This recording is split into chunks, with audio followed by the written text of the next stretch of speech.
Social media has completely and utterly changed the world. It's changed the way that we function. It's changed the way that we go out. It's changed even the places we go. Social media now runs the world. We live in an attention society, and people will do anything for attention because attention is a currency, and you can turn attention into money. Jake Paul is not rich because he's a boxer. He's rich because he used the attention he gets and monetized it via boxing. So in the attention economy we now live in, you have to understand that your attention is valuable, especially as a man. And women are out here today trying to extract your attention from you without returning anything. That's what the male-female friendship is. In the old days, man would give attention in return for sex. But nowadays, men just give attention and don't get any sex back. And that's what you have to be very, very careful of. Your attention is extremely valuable. So for all the men out there, if you're following a woman and you have zero chance of fucking her and she ain't replying to your DMs, stop following her. Like, when's the last time you truly, truly lived in the moment? I personally live in the moment a lot. No, but that's a good thing, right? That's a beautiful thing. And that's actually an asset. Like, my brother is very similar to that. But the problem is, if you live very, very much in the moment and you're not on your phone, I feel like, and I can only talk from the masculine perspective, you're not competitive. Because as a man, you need to be doing things, talking to people, making money, moving things, etc. You have to be on your phone all the time. Really like how you just delivered what you said, but I just find it crazy how we've just sat and said about people need to live in the moment and that, but then like you've sold courses trying to explain to people how to be like that. It's just aspire for this. I understand. I understand what you mean, but unfortunately, and it's an unfortunate reality of the world, is that it's player versus player. Like if you go to a video game, if you play Call of Duty, right? There's 20 people in there, and we're all trying to kill each other. And the world is very, very similar financially. I'm not saying we should be out here killing each other, but I'm trying to explain that there's a certain amount of resource and everyone's trying to get it. And I understand your perspective, but your perspective is feminine, as it should be because you're a woman, right? But the masculine imperative and the masculine perspective is you have to understand that life is war. It's a war for the female you want. It's a competition. Every man's trying to get her. It's a war for the car you want. It's a war for the money you want. It's a war for the status. It's a war. Masculine life is war. If you're a man who doesn't view life as war, you're going to lose.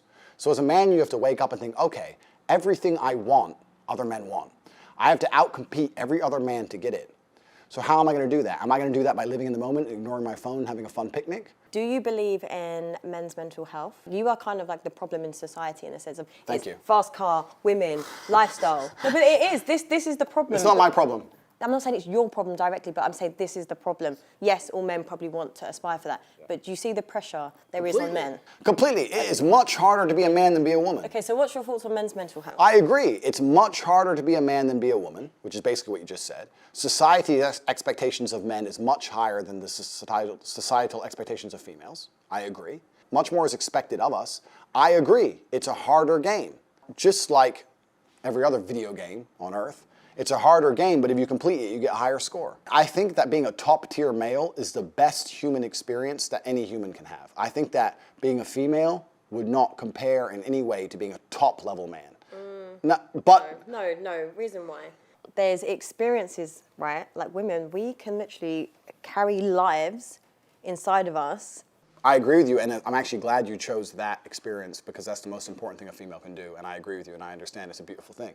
Because there's no society and there's no world without life. I agree with you. However, I think that as a man, you can build an empire. There's conquest as a man. And I think as a female, it's not quite the same. And I'm not saying this in any kind of way that disrespects females. I don't want people to look at this and think I'm disrespecting females. I'm not. I'm saying we have different roles. We do different things. And women give life. Women have a very, very important role, probably the most important role in society. Women are beautiful creatures that do something separate that men cannot do. I think a top-tier male is more unique than a beautiful woman. I think that you get to build an empire. I think that you get to be respected and feared in a way that women never are. I understand that that's a very, very unique human experience, right? Most men never ever get there. The reality of life for most men is absolutely depressing.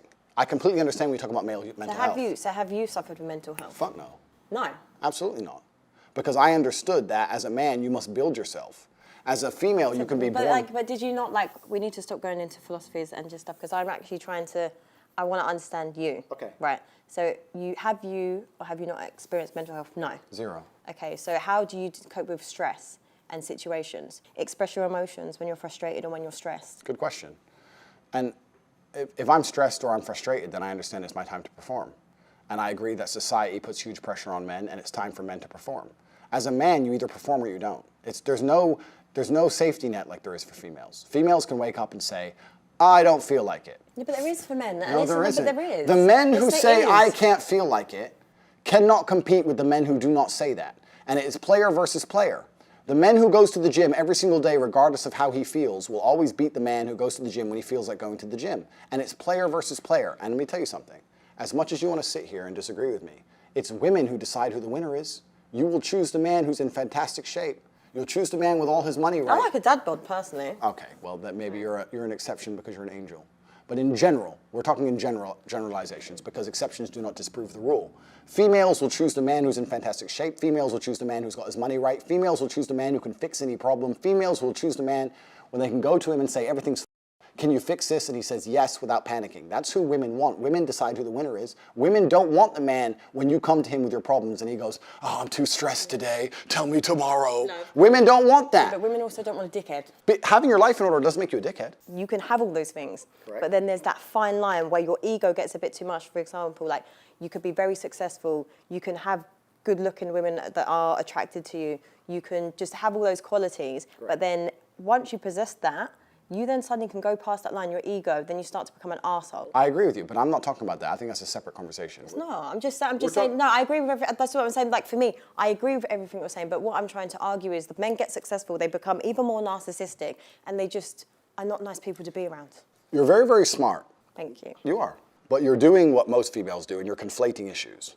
So when you conflate, what you do is you mix two issues together to try and prove your point. No, I've just been asking you personal questions, Correct. And every time you give me a philosophy No, around it's not it. a philosophy. No, but I'm saying in general, when I'm asking you, I'm trying to get to know you. On a level, how does a woman like me get to know a gentleman like you? Here at this beautiful, nice, civil dinner we're having here with no animosity at all.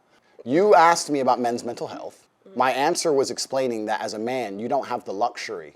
Oops, I don't feel like it. You can do but it. You can, but I'm sorry, I know I keep cutting you, but I'm just like, because this is the part that gets really frustrating for me. Like men with this mindset that you have, like I get it. Okay, great, you are alpha. You've achieved all these things. It's not about alpha. No, but I'm saying like you possess all these. It's great, but you are the problem. You're creating this pressure on men and society. Like no, it's so I'm not competitive. creating a pressure. But men can actually, successful men can actually be like, oh, okay, I don't actually feel like it today. Like they actually can take a break and rest at that. I understand. My point is that it's player versus player, and if you're a man who's going to constantly give in to mental health problems or mental health trouble, you're not going to be able to compete with the men who don't. Okay, but can we validate men that have...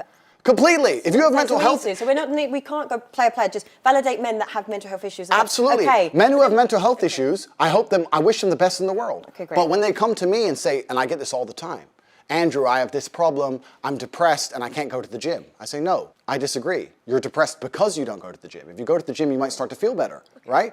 I'm saying you can't sit as a man and afford the luxury of saying, I have a mental health issue today, I'm sad today, I'm stressed today, I'm emotional today, I can't work.